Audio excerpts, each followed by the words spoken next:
Well, Lori, the sheriff was prepared to tell 8 of his current deputies that they would be out of jobs come the end of the month if the proposed cuts were enacted. But after an emotional public hearing this morning, the commissioners were willing to accept more of a compromise with the sheriff. None of the active deputies will be let go. Another one of his agency's branches does take a big hit, along with most county agencies.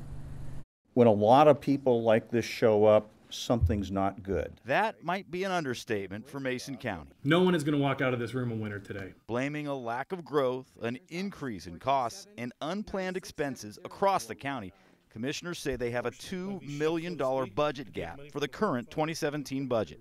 So they're calling for across-the-board cuts of more than 15%.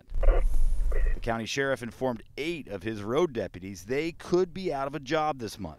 Some of those deputies came to the commission's meeting, along with citizens, pleading against the cuts. The thought of losing the deputies and potentially animal control is terrifying. All in favor, say aye. The commissioners ended up requiring fewer cuts from the sheriff. No road deputies will lose their jobs, at least for now. Video Raymond, 2. But 9 other currently unfilled positions within the sheriff's office, including 5 jail staffers, are being eliminated under the cuts.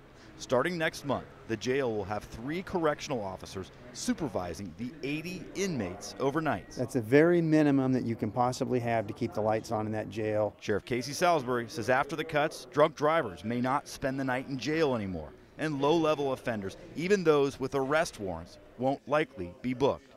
While he's relieved he didn't have to lay off deputies in the field, he says the cuts put the community at risk. We're limited. We're very, very limited, and that's going to affect safety, the public safety in our community. The cuts approved this morning will likely eliminate some 20-plus county jobs all across county agencies, not just within the sheriff's office. The commissioners say they're looking at options, perhaps raising the sales tax to offset future cuts. One commissioner, Randy Netherlands, said if they don't do something, next year's budget and the layoff list will be twice as bad as this year's.